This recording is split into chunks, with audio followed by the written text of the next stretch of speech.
수정이 뭐냐면 크게 적용한 건 아니고, 그 재산세 보면 그거 나오죠. 왜 그 10만원 이하를 20만원 고친 거 있죠. 그 날짜가 그 9월 16일부터 30일인데 그게 16일 이렇게 돼 있어요. 그거 하나 수정한 거예요. 그거 하고, 페이지수 하나 수정한 건데, 페이지수는 그냥 가도 내내 거기 보면 같이 돼 있어. 같은 페이지 있는데, 이쪽 면에 있는 페이지수 그거라 크게 중요한 건 아니에요. 그러니까 금액이 중요한 거지, 금액이. 20만원, 10만원 그게 중요한 거예요. 그러니까 어차피 날짜는 9월 16일, 9월 30일 다 아는 얘기예요. 그거는 신경 쓰지 마세요. 그치? 그게 중요한 건 10만원, 20만원이니까 원래대로 그냥 숫자만 고쳐주시면 돼요. 그치? 자, 295페이지 거기 다시 보겠습니다. 자, 거기는 뭐 양도의 정의는 아까 한 거고 넘기시면 296페이지 양도 행위를 보는 경우라고 돼 있죠. 자, 거기 매도 나와 있고 제목만 아시면 이제 아시겠죠? 매도는 양도다. 내용 알 필요 없잖아요. 대가 있는 거고, 교환도 뭐라겠어요? 물물 교환이니까 양도고, 현물 출자 양도, 수용도 양도, 대물 변제도 양도라겠죠? 뒷장 넘어가면 그 대물 변제 유형에 보면 그 1번만 먼저 보시면 이혼 위자료 지급에 가름하여 양도세 과세 대상 자산을 이전한 경우라고 돼 있죠. 박스 안에. 그렇죠? 거기 이제 그러고 그 박스 밑에 보면 참고 표시에 이혼 이자료로 소유권 이전하는 부동산이 1세대 1주택으로서 비과세요건을 충족한 경우는 양도행위에 해당하지만 양도세를 뭐한다? 비과세한다. 그렇죠? 그 다음에 이제 부담부 증여가 나옵니다. 거기.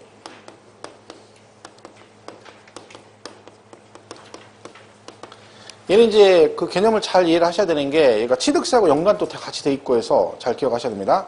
일단 얘는 뭘 했어? 증여를 한 거예요. 증여. 공짜로 준 거죠? 근데 그냥 안 주고 어떻게? 조건부로 그런 거예요.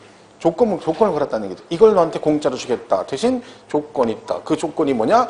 네가 내 대신 뭔가를 부담해라. 그러면 그걸 부담하는 조건부로 증여해 주겠다. 그러면 전체를 증여한 건데 뭔가 부담하게 되면 이 부담하는 부분을 뭘로 보겠다. 이거는 증여로 보지 않고 양도로 보겠다. 그 뜻입니다. 자, 그래서 이제 건물 그림상으로 이런 거라 했죠. 여기 10억짜리 건물이 있는데 이거를 갑이 을한테 뭘 해준다? 증여를 해줍니다. 증여. 얘를 뭐라고 하냐면 증여자 그러고 얘를 수중자라고 그래요. 증여자, 수중자 이렇게 표현합니다. 자, 그럼 이 갑이 10억짜리 건물을 을한테 공짜로 주는 거죠. 네. 조건은 그런 거죠. 여기에 은행비 3억이 있는데 이걸 아직 갑의 채무인데 아직 못 갚았어요. 그래서 을한테 뭐라는 겨? 내가 10억짜리를 너한테 줄 테니까 네가 내 대신 이 3억을 떠안아라 그런 얘기죠. 이런 조건부로 주는 걸 뭐라 그래요? 부담부 증여 그럽니다. 이거 받아야 돼 말아야 돼요? 숨 드시지 말고 받아야 된다 그랬죠? 숨 드시지 말고 받아야 돼. 그 숨 한 번 쉬는 시간에 또 쉬는 시간에 얘가 마음이 변할 수 있으니까 숨 드시지 말고 얼른 받아야 됩니다. 자, 그러면 얘가 이렇게 받기로 했습니다. 3억을. 그죠? 자, 이런 식으로 하게 되면 세법은 겉으로 드러나는 것은 갑이 을로부터 돈 받은 건 없죠. 돈을 안 받아서 그냥 준 거잖아요. 그죠? 근데 내용을 보면 3억의 채무를 떠넘겼잖아. 누구한테? 을한테. 그럼 어떤 현상이라는 거야? 갑은 얘한테 3억을 받아서 저 은행빚을 갚은, 즉 대물 변제하고 똑같은 케이스가 된 거죠. 그래서 이 부분은 증여로 보지 않고 뭘로 본다? 양도로 보겠다는 게 말 그대로. 그죠? 그리고 나머지 7억. 얘만 뭘로 본다? 증여로 보겠다. 그래서 얘는 증여세를 부과하고 얘는 양도세를 부과하겠다. 이런 뜻입니다. 그래서 이게 그 얘기예요. 자, 그러면 이때 7억에 대한 증여세는 갑을 중에 누가 낼까요? 증여세는. 사람이라는 게 양심이라는 게 있어야 된다고 그랬잖아요. 양심이. 그죠? 내가 7억을 줬는데 세금을 네가 내줘. 이 말이 돼? 안 된다고 그랬잖아요. 제가 말했잖아요. 몇 번 얘기, 제가 여러분이 밥 사주면 여러분 사람이라면, 인간이라면 나한테 뭐라고 해야 돼? 밥 사주면 제가. 그 정답입니다. 뭐 쓸데없이 뭐 다음엔 제가 살게요. 뭐 잘 먹었습니다. 이런 말도 안 되는 소리 하지 말고. 그래 뭐 당연한 얘기라 가지고 잘 먹었습니다래. 그럼 잘 먹었지. 그러면 사줬는데 공짜 먹었는데 다음에 다음 같은 언제 다음에 소용없어요. 딱 지금 바로 다이렉트로 뭐 커피는 제가 사겠습니다. 이게 기본 예의야. 하물며 그런데 여기다 7억을 줬는데 공짜로 줬는데 날더러 세금을 내달라고 하면 안 되죠. 제가 마음이 너무 좋아가지고 세금도 내줬어. 그럼 국세청은 그것도 증여로 봅니다. 그죠? 다 증여예요. 공짜로 준 거니까. 그래서 이 증여세는 항상 수중자가 냅니다. 그러니까 우리가 증여를 하게 되면 증여해준 사람은 세금을 아무것도 안 내는 거예요. 공짜로 줬으니까 다 누가 내? 증여받은 사람이 증여세도 내고 그리고 본인 앞으로 등기하니까 뭣도 내고 취득세도 내는 거죠. 그러니까 증여세는 당연히 누가 낸다? 을이 내는 거죠. 그럼 이 값은 양도세. 그죠? 값은 뭐예요? 이건 값이 파는 걸로 보는 거죠? 근데 값한테는 뭐가 나온다는 거야? 양도세가 나온다. 이게 부담부 증여입니다. 그래서 이 채무 부담부를 양도로 보겠다. 이걸 잘 기억하셔야 돼요. 그죠? 자, 그러면 얘네 둘이 만약에 배우자, 직계, 존비속이다. 무슨 사이야? 왼수지간이라 했죠? 부부지간, 부모자식 간에 있다. 자, 배우자, 직계, 존비속 나오면 제가 뭐라 하겠어요? 무조건 얘는 뭘로 본다? 증여.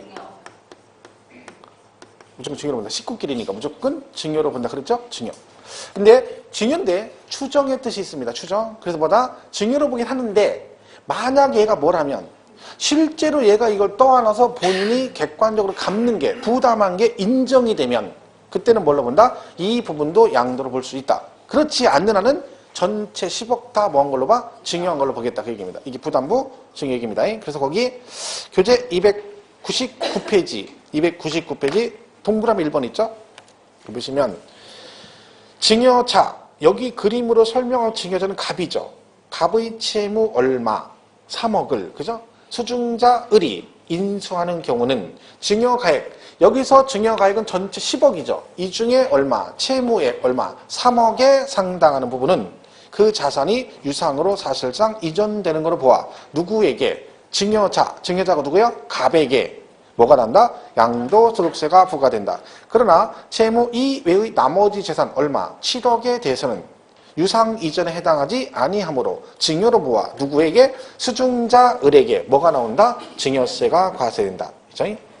2번 배우자 또는 직계 존비속 간의 부담부 증여. 배우자 또는 직계 존비속 간의 부담부 증여에 대해서는 수중자가 증여자의 채무를 인수한 경우에도 니네는 식구끼리니까 당해 채무액은 수중자에게 인수되지 아니하는 것으로 추정하여 뭘 한다? 증여세를 과세한다. 근데 추정의 뜻이 있기 때문에 다만이 나오죠. 다만 그 채무액이 국가, 지자체 또는 금융기관에 대한 채무 등이 객관적으로 인정되는 경우는 그러하지 아니하다. 예외가 있다. 그죠? 이렇게 정리를 하시면 됩니다. 자, 부담부 증여는 이렇게 보시면 되겠고요. 자, 그 다음 넘어가면 300페이지 양도로 보지 않는 경우 이렇게 나와있죠. 자, 거기 보면 1번에 뭐라고 돼 있어요? 환지, 처분 및 보류지 중단 그랬어요. 이건 또 여러분 좋아하시는 공법에 나오는 건데, 그죠? 공법에. 뭐 있어요? 환지, 처분 및 보류지 중단. 자, 이거는 이제 환지 처분은 사업 시행자가 하는 거예요. 사업 시행자가. 근데 여러분 환지 처분이 뭔지 아시죠? 그죠? 그 얘기예요. 그 지금 머릿속에 있는 거 그거. 얘는 많은 그거잖아요. 종전 토지 대신 지번과 지목이 바뀐 새로운 토지로 바꿔주는 처분행위인데 사실 환지는 공사하기 전에 이미 환지 계획을 수립해서 시장문서 인가를 받고 나서 사업을 시행합니다. 그리고 그 환지 계획 안에 뭐가 있어요? 다 들어가 있는 거예요. 그러니까 청산 대상 토지 명세, 누구 건 청산하고 돈 얼마 주고 그리고 누구한테 어느 땅을 몇 평을 준다 환지 계획까지 다 정해놓고 그리고 나서 인가 떨어지면 사업을 시행해요. 그리고 환지 처분의 뜻은 이미 환지 전에 공사 전에 계획이 수립된 대로 끝나면 그냥 정한 대로 그냥 돌려주는 거예요. 아, 얘 땅을 원래 이 땅 주기로 했지 넌 이거 갖고 이 얘기거든. 그럼 이거는 지금 뭐가 누가 뭘 돈 주고 사고 파는 게 아니죠. 당연히 양도가 아닌 거죠. 얘는 뭐냐면 같은 비슷한 개념인데 여기서 나오는 건데 자, 여러분이 만약에 100평의 땅을 가지고 있다. 실제 환지는 몇 평 정도 받습니까? 100평? 택도 없고요. 50평도 못 받습니다. 일반적으로. 토지 감보율이라는 게 있어서 보통 많이 받으면 40평 받죠. 내 땅 60평 어디 간 거야? 누가 어디 갔어 그거? 그쵸? 공공시설 용지로 빠지고 공사비를 주고 그 다음에 도로 부지로 빠지고 녹지 공간 빠지고 다른 거죠. 이건 내가 파는 게 아니라 그런 용도로 충당이 되는 거죠. 왜? 원래 그렇게 개발한 게 맞는 거죠. 왜? 도로를 넓혀야 되는 내 땅 안 나가고 하면 말이 안 되는 거니까. 그러니까 이것도 대가가 없다. 그래서 얘네들은 양도도 아니다. 아니다. 그런 얘기입니다. 물론 이거는 이제 양도 아닌데 환지받은 땅을 처분하면 어떻게 돼요? 그건 양도죠. 내가 대로 환지 받았어. 근데 그걸 팔았어. 그때는 양도죠. 그죠?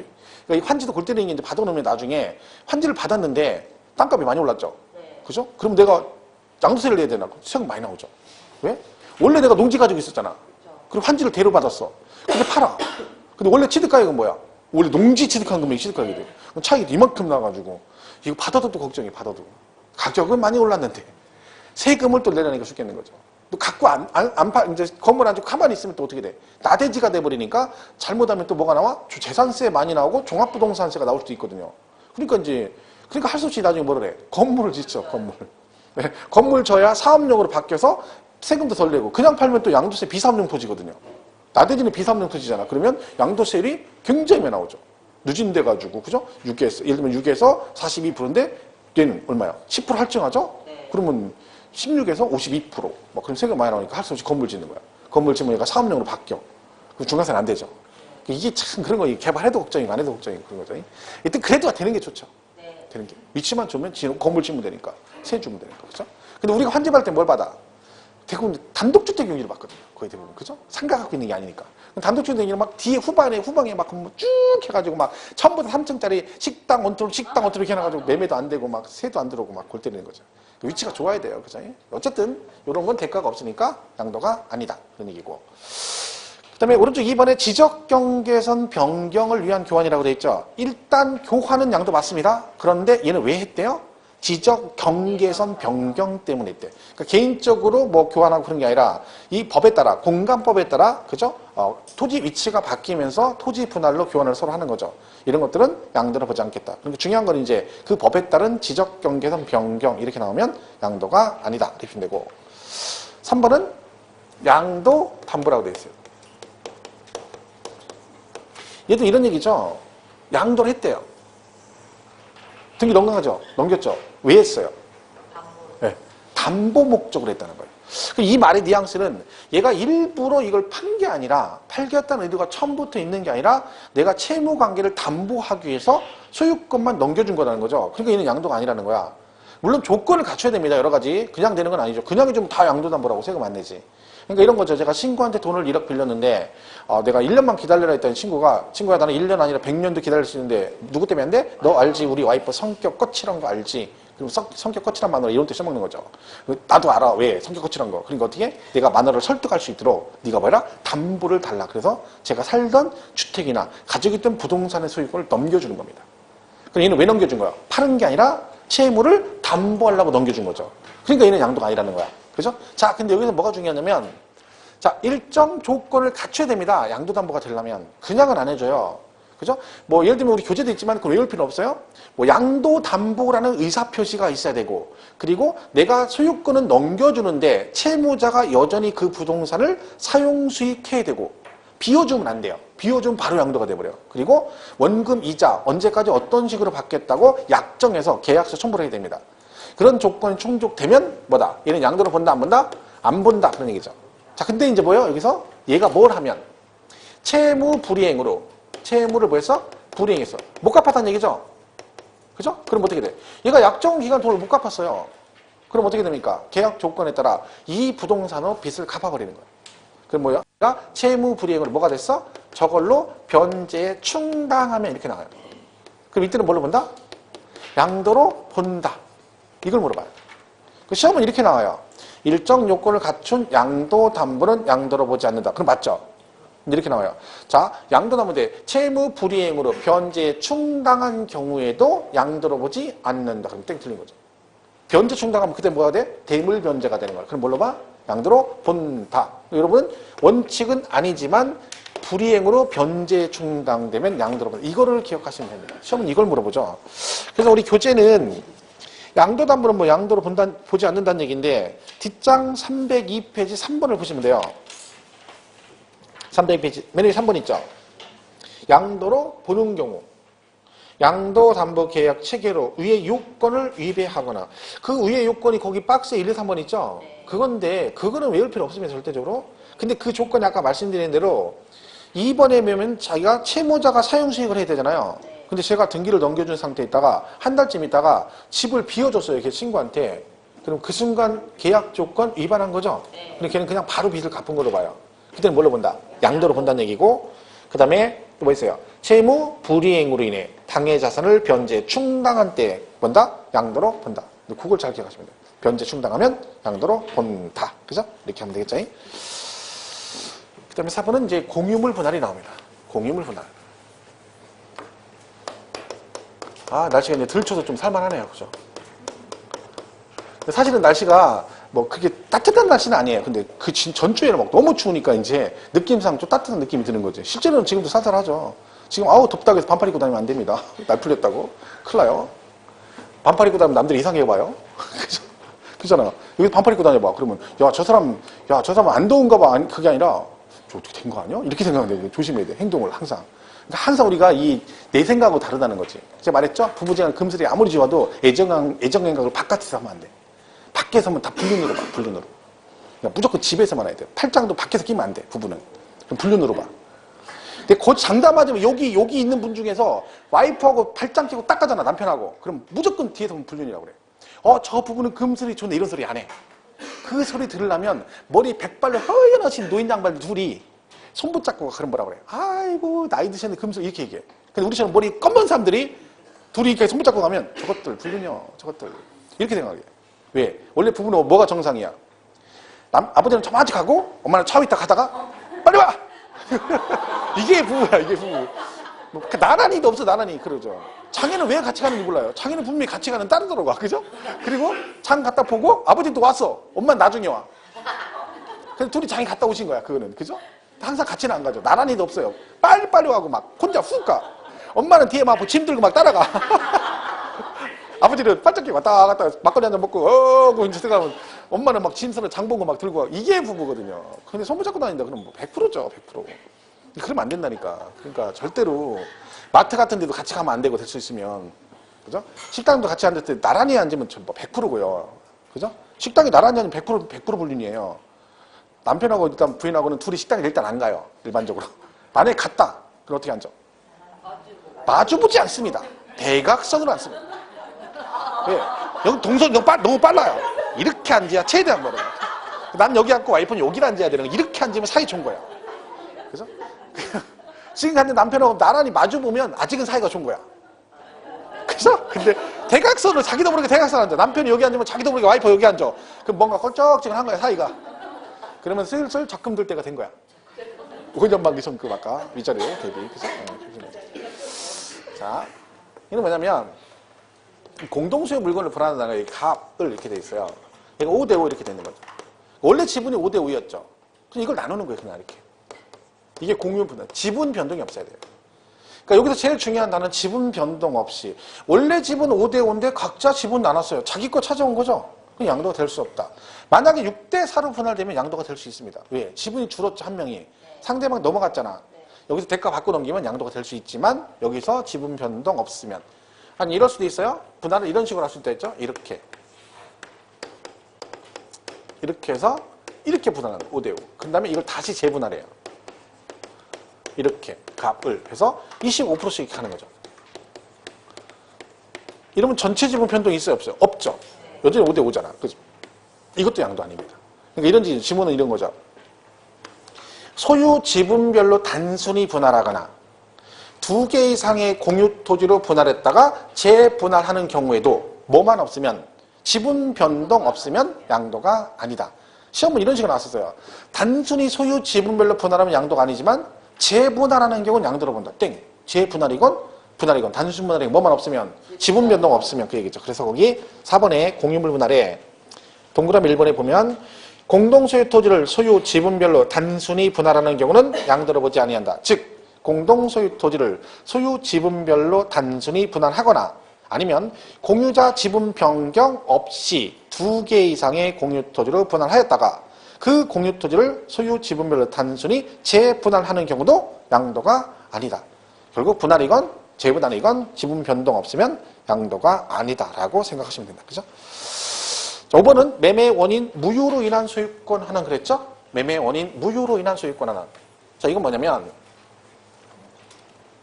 이런 얘기입니다. 갑을이 둘이 매매를 했는데, 그죠? 매매했는데 여기서 한쪽에서 소송이 걸린 거죠. 소송이. 무효 소송이 걸렸어요. 원인 무효라고. 그 얘가 만약에 1999년에 사가지고요, 2018년도 1월 달에 팔았는데 얘가 무효 소송 걸려서 2018년 8월 달에 판결 났어요. 뭐라고? 무효라고 확정 판결 났어요. 그럼 이건 뭔 뜻이에요? 이 계약 자체가 법적으로 뭐가 됐다? 무효가 됐다는 얘기예요. 없었던 게 된다는 얘기죠. 그럼 등기를 얘가 어떻게 돼? 원주인한테 넘겨줘야 되죠. 이걸 환원이라고 그래요. 환원.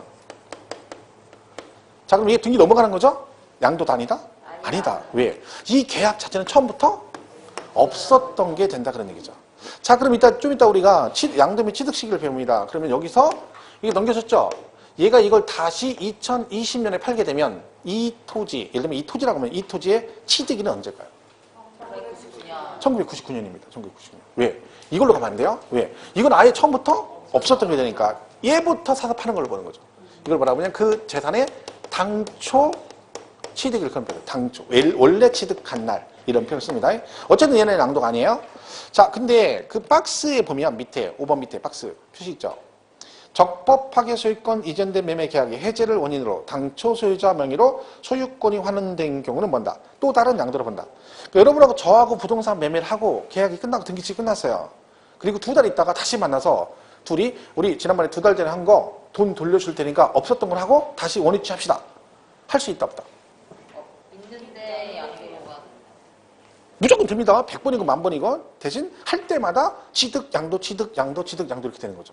왜? 걔는 정상적인 거래를 통해서 하는 데면 또 다른 양도를 본다는 얘기죠.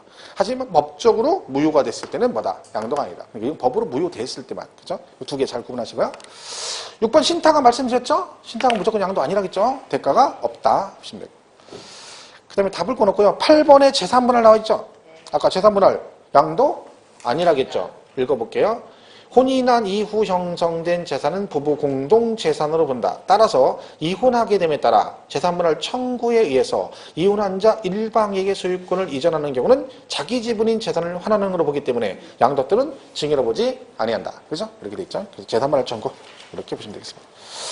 자, 일단 거기까지가 양도로 보느냐 안 보느냐 이렇게 정리하시면 되겠고, 넘어가서 305페이지 4절에 양도 및 취득식을 보겠습니다. 얘는 이제 그런 거예요.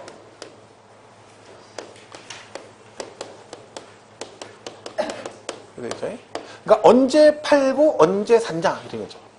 그러니까 내가 부동산을 매매를 했는데 내가 그 부동산 언제 사고 언제 팔았냐 그 기간을 이제 취득 시기와 양도 시기를 물어보는 건데 얘는 왜 그러냐면 이것 때문에 그런 겁니다. 보유 기간. 그러니까 얘는요 보유 기간이 되게 중요해요. 왜요?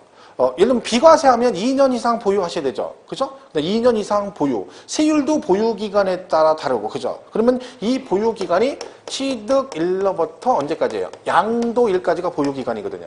그러면 여기서부터 여기까지가 보유 기간인데 이걸 법적으로 명확하게 해놓지 않으면 문제가 생길 수 있습니다. 예를 들면 보유 기간의 세율 같은 게 보시면 세율이 1년 미만일 때 부동산 일반 부동산 50%거든요. 근데 1년 이상이면 40%예요. 그럼 이게 무슨 얘기예요? 1년 이상이면, 그러니까 1년 딱 채우면 40%인데, 거기서 하루라도 부족하면 세율이 50%예요.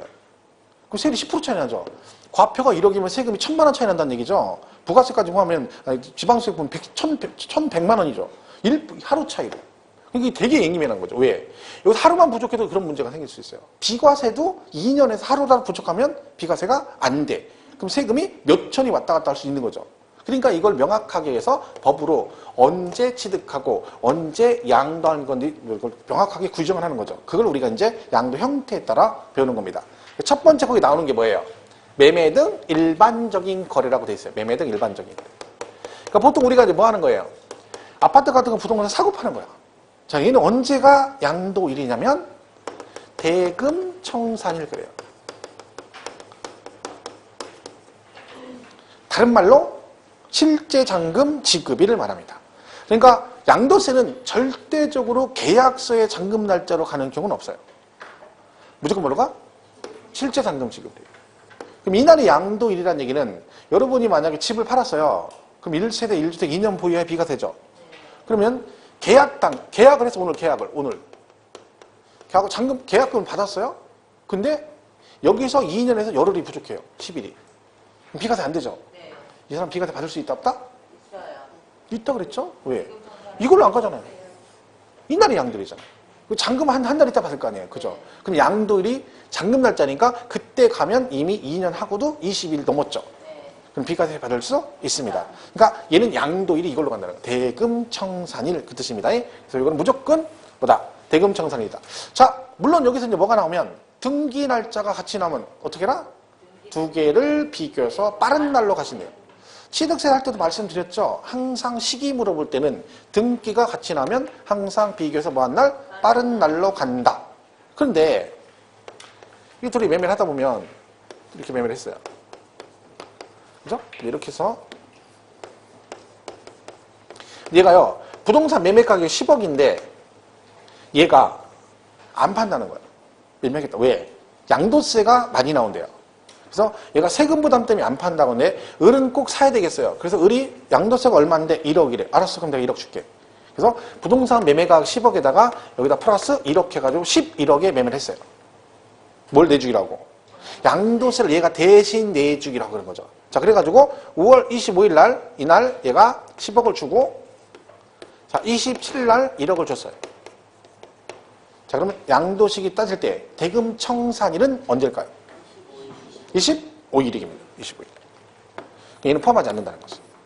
그러니까 양수자가 대신 세금을 내주는 조건으로 계약을 하더라도 그 양도일 판단할 때는 얘가 대신 내주기란 이 양도세는 포함하지 않는다. 물론 같은 날 11억 다 줘버리면 문제 없겠죠. 근데 세금은 이런 식으로 줘버리면 요거 순수 부동산 양도한 날을 뭘로 본다? 양도일로 보겠다. 이런 뜻입니다. 그래서 요것도 시험에 여러분 나왔던 거죠. 그럼 잘 기억하시면 돼요. 자, 그래서 교재를 잠깐 보겠습니다. 305페이지 1번 매매 등 일반적인 거래 양도 또는 취득 시기 원칙 대금 청산일 해가 동그라미 1번에 자산의 양도 차익을 계산할 때 양도 또는 취득의 시기는 원칙적으로 언제다? 해당 자산의 대금을 청산한 날로 한다. 그래서 그 밑에 박스에 대금 청산일이란 매매 계약서 등에 기재된 잔금 지급 약정일보다 즉 계약서상 잔금 날짜죠. 이거보다 앞당겨 잔금을 받거나 늦게 받은 경우는 언제다? 실제로 받은 날이다. 결론은 무슨 얘기예요? 얘는 계약서하고 관계없이 뭘로 간다? 실제 잔금 지급일로 가겠다. 이런 뜻이 되겠죠. 동그라미 2번 넘어가서 이 경우 306페이지 맨 위에 동그라미 2번 이 경우 자산의 대금에는 해당 자산의 양도에 대한 양도소득세 및 양도소득세 부가세액을 양수자가 부담하기로 약정한 경우에는 당해 양도세 및 양도세 부가세액을 뭐한다? 제외한다. 뭔 얘기예요? 얘는 이 잔금 날짜 달 때 얘는 포함하지 않는다. 그 얘기죠? 그렇게 기억을 하시면 됩니다. 자, 그다음에 예외 나오죠. 예외. 대금 청산일이 불분명한 거 그랬죠. 자, 대금 청산일로 가야 되는 잔금 날짜가 명확하지 않아. 그럼 뭘로 가겠어? 당연히 등기신 날로 가겠죠. 등기신 날. 그리고 예외. 대금 청산 전에 등기했대. 대금 청산 전에 등기했다는 얘기는 등기가 빠르다는 얘기죠. 그럼 언제야? 등기신 날. 왜 둘 중에 빠른 날이니까. 그죠? 이렇게 보시면 되죠. 자, 그 다음에 2번 특수한 거래라고 돼 있죠. 자, 제가 이거 특수한 거래 나오면 일단 1번하고 2번 있죠. 장기 할부 주권하고 수용 나왔다면 뭐가 제일 중요하다 했어? 어쩌고 저쩌고 이게 제일 중요해요. 그러니까 장기 할부 조건이 나와서 지문에 아니면 수용 얘기가 나왔다. 그러면 잘 몰라도 마지막에 어쩌고 저쩌고 저쩌고 중 빠른 이 말이 꼭 나와야 됩니다. 그러니까 우리 양도세에서 이 중 빠른 날 나오는 두 개밖에 없어요. 장기 할부 조건하고 수용하고. 그 시험에 이게 가장 최근에 그나마 나왔던 것 중에 이거 나왔다 했잖아요. 다음 중 틀린 걸 고르셔갖고 수용 이렇게 수용이 나왔어요. 그럼 뭐라고 해야 돼요? 뭔지 모르지만 중빠른을 나와야 되죠. 근데 이게 뭐라 하냐면 사업 이렇게 나왔어요. 사업 인정 고시일 이렇게 나왔어요. 맞아 틀려? 이거 뭔지 모르지만 무조건 틀린 거예요. 왜? 이렇게 나오면 안 되잖아요. 어쩌고 저쩌고 이게 나와야 되는데 이게 안 나왔잖아. 그럼 걔 틀렸다 고르면 돼요. 그때도 이게 정답이었어요. 틀린 거 고르시오. 그죠? 그러니까 거기 장기할부 조건 그러면 소유권 이전 등기 접수일, 인도일 또는 사용수익일 중 빠른 날인데 앞에 거 세 개를 굳이 연락할 필요 없는 거죠. 그냥 장기 나온 중 빠른 날. 왜냐면 이걸 고쳐서 앞에 걸 틀리게 되진 않으니까. 그죠? 수용도 마찬가지죠? 거기 보면 공익사업을 수용되는 경우에서 거기 뭐라고 됐어요? 굵은글씨로 대금 청산일, 수용 개시일 또는 등기친 날 중 빠른 날. 그죠? 그래서 이 두 개는 중 빠른 날이 제일 중요하다. 이렇게 보시면 되겠습니다. 보시면 되고. 그다음에 상속증여 나오죠? 상속은 항상 언제야? 돌아가신 날이에요. 돌아가신 날. 안 돌아가시면 상속이 안 되는 거죠. 돌아가신 날. 상속 개시일. 증여는 증여 받은 날이 취득일입니다. 증여 받은 날. 이게 나중에 취득세가 엉켜요. 취득세는 좀 다르거든요. 그죠? 잘 구분해요. 상속 돌아가신 무조건 상속은 돌아가신 날. 증여는 증여 받은 날. 이렇게 보시면 되겠습니다. 308페이지 가면 자기가 건설한 건축물. 여러분 직접 허가받고 건물을 지었어요. 공사 끝났어요. 그럼 내 마음대로 사용하면 된다 안 된다? 안 되죠? 원칙적으로 뭘 받아야 돼? 준공검사를 받는다, 그죠? 그리고 준공검 떨어지면 사용 승인서를 교부해주면 그리고 사용을 해야 돼요. 그래서 허가받은 경우는 거기 뭐라고 돼 있죠? 굴공시로? 사용 승인서 교부를 그랬죠. 근데 얘가요, 허가를 안 받고 지을 수도 있잖아요. 허가를 안 받고 지을 수도 있죠. 그죠? 무허가로 줬어. 그럼 얘는 허가 안 받았으니까 준공검사 못 받죠? 그럼 얘는 언제? 사용 승인서 교부를 못 받잖아요. 사용을 할 거 아니야. 왜? 사용하려고 지었을 거 아니야. 그죠? 그게 언제야? 사실상 사용일이에요. 무조건. 실제 들어가 사용한 날. 전기나 가스 이런 거 공급될 거 아니에요. 그죠? 뭐 그런 거 사용한 날 기준으로 판단합니다. 그래서 허가받으면 사용 승인서 교부일, 무허가는 항상 언제다? 사실상 사용일을 취득일로 보겠다. 그죠? 이렇게 보시면 됩니다. 이번엔 완성 또는 확정되지 아니한 자산이라고 되어 있죠? 이는 뭐냐면 아파트를 대표적으로 여러분 아파트 분양받으셨는데 잔금을 다 줬는데 얘가 완공이 안 됐어요. 그럴 수 있죠. 완공이 안 됐어. 그러면 잔금 춘 날 이미 대금을 청산했지만 그날을 가면 안 되죠. 왜? 완공이 안 됐으니까. 그럼 언제야? 그 목적물이 완성 또는 확정된 날. 다른 말로 공사 중고 인가 떨어진 날 말합니다. 그래서 거기 뭐라고 되어 있냐면 완성 또는 확정되지 아니한 자산을 양도 또는 취득한 경우로서 해당 자산의 대금을 청산 날까지 그 목적물이 완성 또는 확정되지 아니한 경우는 뭐한다? 그 목적물이 완성 또는 확정된 날로 한다. 그죠? 이렇게 돼 있죠. 아파트. 아파트는 그러니까 저는 개인적으로 분양받고 바로 들어가는 건 권하지는 않습니다. 처음에 분양을 받으면 다 완공되면 처음에 내가 받던 거하고 틀려요. 공사도 난리만 하는 경우 많고.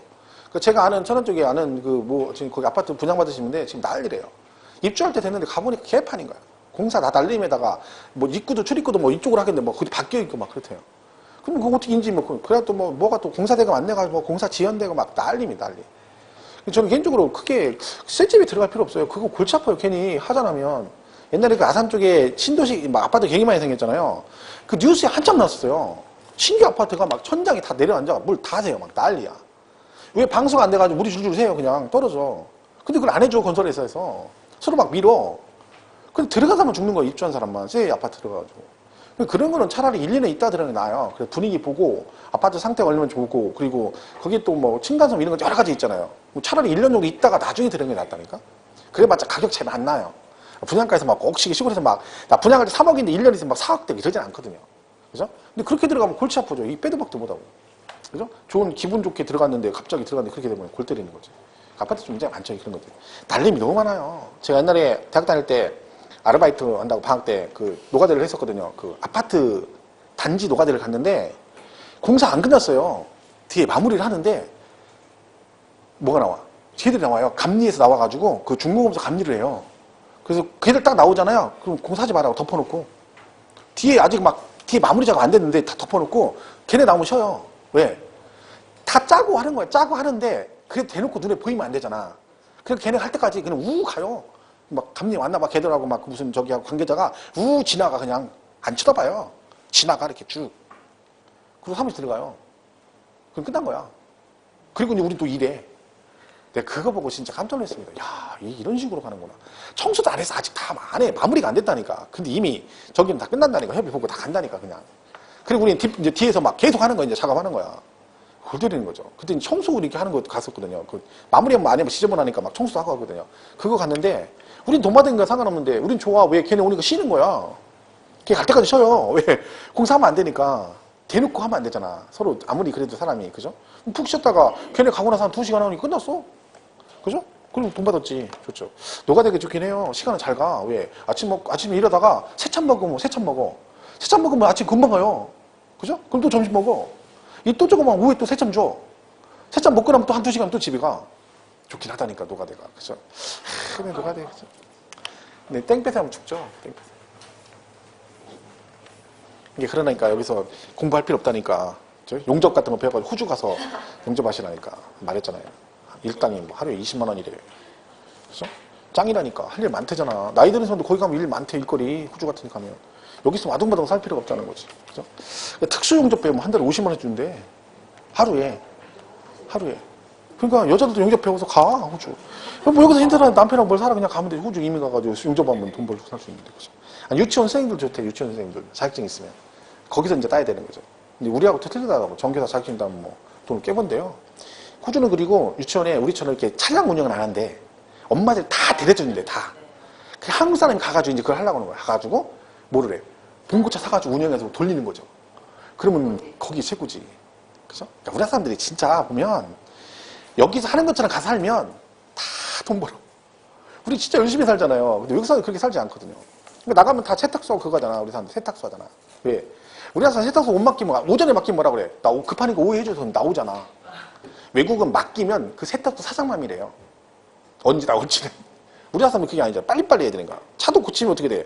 바로 고쳐줘야 되잖아요. 어디 아프리카 그냥 고치면 한 3박 4일 걸리고 일주일도 걸린대. 차 고치는데. 왜? 주인이 천천히 고친대.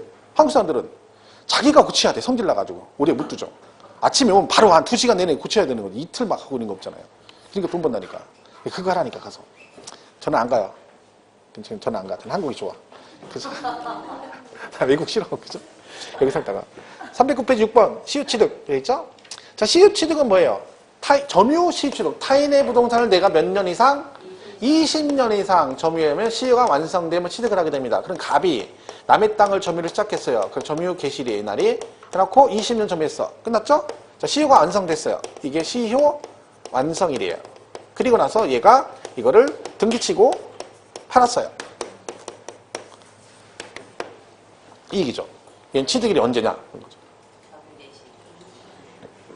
이날이다. 자, 이날로 보게 되면 어떤 현상이 일어난다? 그럼 여기서부터 여기까지 발생된 양도 차익만 세금을 내란 뜻이거든요. 그러면 요 20년 동안 가격이 많이 올랐는데 얘가 여기 가서 깃발 들고 그냥 가만히 서 있은 거 아니잖아요. 자기가 사용 수익을 했단 말이죠. 근데 세금은 여기부터 내면 그럼 이 세금은 누구더러 내란 얘기야? 원주인은 지금 생으로 땅 뺏겨서 머리 쌍고 앉았는데 얘한테 세금 내래. 그럼 말이 안 되는 거죠. 그러니까 네가 여기서부터 사용 수익 했으니 보유기간도 여기부터 따지라는 얘기는 결국 세금도 여기서부터 다 내라는 얘기, 다 내라. 이게 맞는 거죠, 얘가. 그죠? 그래서 여기 점유 개시일을 취득일로 봅니다. 그러니까 점유 시작한 날, 그런 거죠. 나중에 취득세가 또 엉키죠. 취득세. 근데 여러분, 취득세는, 시효 취득에 취득세 내야 되잖아요. 네. 그럼 취득세는 언제가 취득일이겠어? 이날로 하면 안 돼, 이날로. 말이 안 되잖아요. 근데 이게 나중에 엉킨대. 엉킨다는 얘기는 무대뽀로 외우니까 그래요. 상식적으로 말이 안 되잖아. 왜? 취득세는 물건을 항상 얘기하지만, 취득을 해야지 되는 거야. 취득을 안 했는데 취득을 내주는 않습니다. 그러면 내가 점유 시효 취득은 내가 점유를 시작했다고 취득하는 게 아니잖아요. 몇 년이 지나야 돼? 20년 돼서 시효가 완성이 돼야 뭐를 해? 취득한 거야. 그럼 취득세 이날 취득한 거야. 그러니까 취득세는 취득일이 언제야? 시효 완성일이에요. 양도세는요. 이때부터 얘가 너희는 뭐야? 취득한 다음에 파는 거잖아. 이미 취득을 하고 나서 팔 때 얘기하는 거니까 얘는 언제야? 점유 개시일부터 세금을 내는 게 맞는 거죠. 이렇게 가야 되는데 이거를 이렇게 양도세는 점유 개시일, 취득세는 시효 이렇게 외워요. 그럼 나중에 그게 기억이 나냐고. 엉키지. 아직 핸드폰 들고도 내가 핸드폰 잊어버렸다 전화하고 있으면서 핸드폰 없어져 탔다가 모르니까 전화해가지고 야, 내 핸드폰 없어졌다 이런다니까. 그잖아요. 그런데 무슨 이거를 기억을 해. 말도 안 되는 거지. 그 정도까지 아니지만 그죠? 뭐 놓고 다니는 건 뭐 다반사죠. 근데 맨날 그러대요. 와이프랑 맨날 얘기하면 뭐 애 낳고 나면 뭐 기억이 왔다 갔다 한다고 뭐 말도 안 소리 하고 앉았어. 진짜예요. 그럼 남자들도 군대 갔다 오면 애 왔다 갔다 해. 그렇게 따져. 알았어요. 진짜. 하여튼 핑계는 그냥. 그래서. 오늘 벌써 2월 1일이죠. 2월달. 날짜 진짜 빠르네. 이번 달 진짜 빨리 갈 겁니다. 왜? 다음 주 지나면 명절이에요. 그죠? 명절 쑥 지나면 2월달 짧아가지고 금방 가면 3월달. 꽃피는 춘삼월이네. 명절 잘 갔다 오시고. 우리 다 같이 청원하자니까 내가 가는 학원마다 얘기하거든요. 청와대에다가 민원 넣어가지고 앞으로 명절은 각자 자기 집 가는 걸로 법적으로 규제해달라고 그걸 서로 이렇게 청원 내야 된다니까. 한 200만 명 하면 바뀔 수도 있어요. 그게 20만 넘으면 답변하게 돼 있거든요. 그러니까 청원하자니까 하면 된다니까. 그럼 명절 때 그럼 분쟁이 안 생겨. 이혼할 일도 없어. 왜? 자기 집 각자 가니까. 나는 우리 집 가고 와이프는 지네 집 가고 그러면 아무 분쟁이 없어요. 명절 때 뭐 얼마나 좋아. 식구끼리 모여가지고 우리끼리 모여서 먹고 마시고 뭐 설거지 하고 싶으면 하고 아니면 사다리 대기하고 막 이러면 되는데 시집 가면 며느리는 뭐 사다리가 어디 있어. 사다리 타서 자기가 면제 돼도 가서 거기에 있어야 돼. 신우가 설거지. 그럼 자기는 앉아서 커피 마셔? 안 되거든요. 부엌이 얼쩡얼쩡해야 된다니까. 그게 뭔 일이야. 소용없죠. 바꿔야 돼. 내가 볼 땐 바꾸는 게 맞아. 저희 와이프도 가면 뭐 때는 2박 3일 내내 거기 있습니다. 거의. 왜 그래? 뭐 차리고 설거지고 차리고 이거 뭐 딱 정해져 있는 거죠. 저희도 그래요. 전 설거지는 안 해요. 설거지는 안 하고 그 전만 붙여요. 전은 붙여줘요. 전 붙이고 설거지는 제가 안 하고 이제 동생들 있을 때 좀 약간 인상을 쓰죠. 집사람 혼자 설거지는 혼자 앉아 있어. 그러면 쳐다봐 이렇게 쳐다봐. 좀 인상 약간 써. 그러니까 압력을 살짝 넣어줘요. 그래서 너무 노골적으로 하면 또 우리 와이프를 갈구니까 살짝 이렇게 압력을 살짝 넣어줘. 약간 부담스럽게. 그러면 이렇게 가서 해요. 저희 집은 근데 뭐 동생이랑 오면은 걔들이 앉아 있지는 않아요. 그러니까 설거지 같이 항상 해요. 이렇게 같이 얘가 한 번 하고 얘가 한 번 이렇게 하지. 혼자 막 하진 않아요. 근데 중요한 건 항상 우리 와이프는 그래도 있어요, 보기에. 그래서 얘는 나 있고 이제 보조 좀 하나씩 두는 거야. 신호 하나씩 두는 거야. 얘가 들어왔다, 얘가 들어왔다. 이제 그렇게 하는데 요즘엔 그래도 나이 먹던 애들이 이제 뭐라고 하냐면 집사람 나가라 그래요. 언니는 나가 있어 이렇게 해요. 그리고 자기들이 들어가서 그런 건 있어요, 요즘에는. 우리 와이프가 짬밥이 랭킹 2위거든요. 그래도 서열이 왜? 지가 큰아들이니까 큰 며느리고 우리 누나가 하나 있거든요. 넘버 2예요, 넘버 2. 그 명색이 넘버 2인데. 근데 뭐요? 실권이 없는데. 넘버 2는 맞아. 근데 실질 권리가 없죠. 그냥 빨리 청원해가지고 어떻게 했으면 좋겠어. 나도 우리 와이프 글리 보내면 나도 편하고. 그죠? 우리 집에서 나도 맘대로 못 하거든요, 와이프 때문에. 눈치 보느냐고. 힘들어, 남자도. 그러니까 쌍쪽 딱 하면 딱이야. 빨리 해서 나 저기 더 나이 먹게 되나 해야 될 텐데. 내가 해놓고 나중에 나 죽고 나서 뭐 의미가 뭐 있어. 자, 7번 환지 시험 보겠습니다. 환지는 아까 말씀드렸죠? 그 환지를 받는 건데 얘는 이런 얘기예요. 그냥 얘가 99년에 농지를 사서 가지고 있다가 이거를 이제 뭐 2012년에 환지 방식으로 사업을 시행했어요. 환지 방식으로. 그죠? 그리고 와서 얘가 2014년에 환지를 받았다. 이런 얘기를 했죠. 환지 처분을 받았어. 그리고 얘가 이걸 2018년에 팔았어. 뭐 이런 얘기예요. 복잡한 얘기죠. 그럼 양돌이 이날이고 이 토지의 취득일은 언제냐 그거 물어보는 거죠. 얘가 이거 팔았죠. 지목이 뭘로 바뀌어? 대로 바뀌죠. 얘를 팔았어. 이 대의 땅은 이 토지의 주인은 누구예요? 1999년에 주인. 갑. 갑이죠, 갑. 네. 이 거잖아. 얘가 이 거죠. 얘가 이거 팔고 이거 산 거 아니죠. 네. 소유권 변동 없이 지번과 지목만 바뀐 토지로 바꿔서 이걸 팔았어. 하지만 이 토지의 취득일은 언제다? 이날이다. 소유권 변동 없으니까. 이걸 뭐라 그래? 환지 전 토지 취득일 그래요. 환지 전 토지 취득일.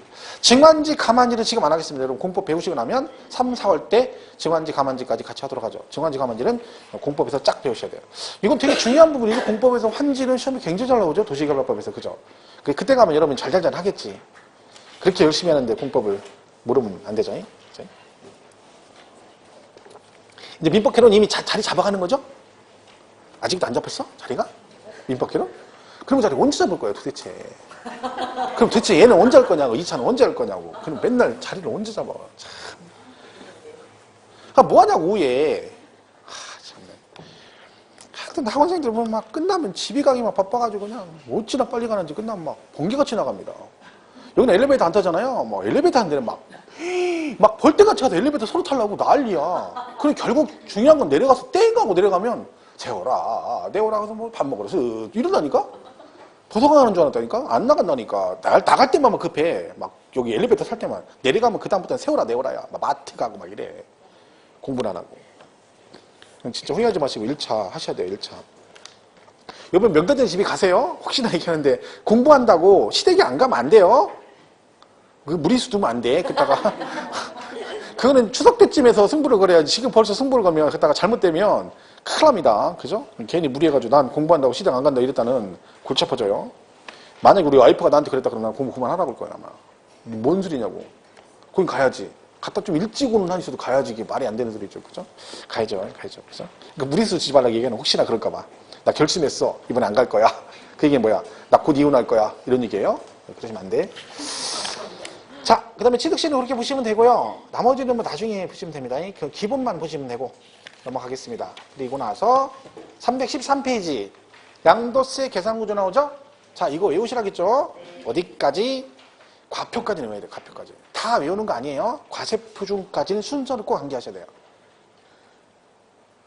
한숨 쉬지 말고요. 내가 여기서 물어볼까요? 용도지역, 도관, 농자. 공법에 나오죠. 도시는 주, 상, 공, 농.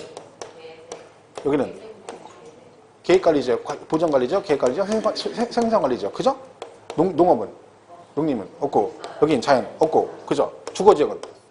일종. 일종, 이종, 준주거. 그죠? 봐봐, 다 하잖아.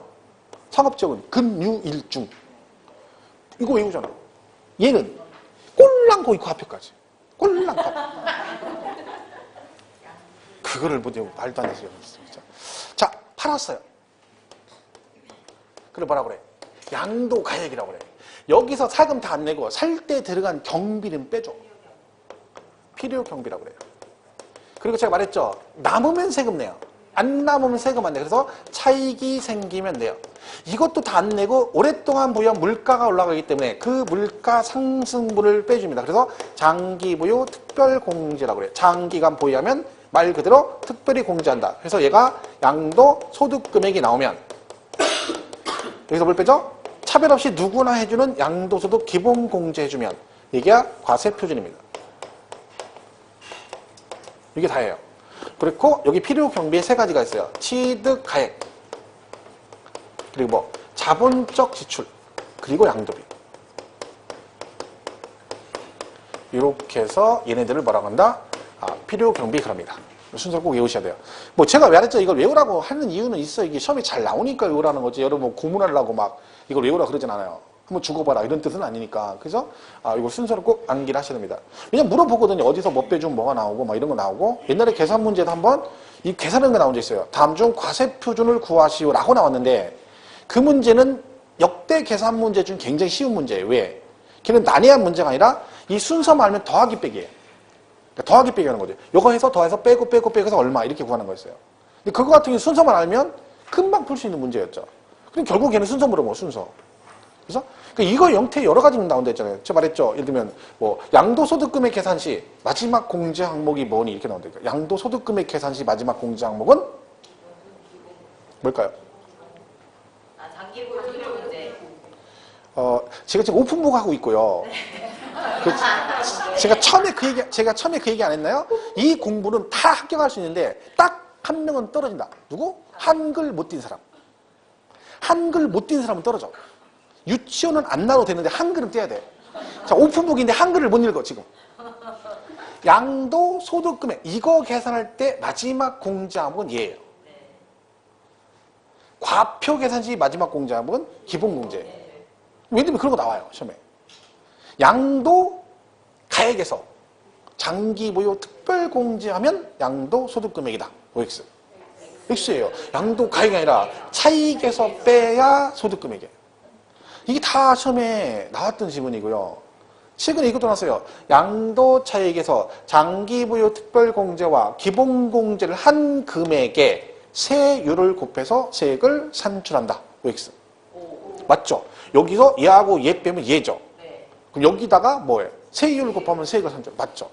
이게 다 문제 지문이거든요. 그럼 중요한 거는 그 지문 하나가 중요한 게 아니라 그 지문 하나를 내가 오해를 하게 해서 잘못 알고 있으면 걔 때문에 그 문제를 틀리는 거잖아요. 왜? 그게 맞는 지문이 나는 틀리다고 인식을 했어. 그럼 걔 때문에 문제 하나 틀리는 거예요.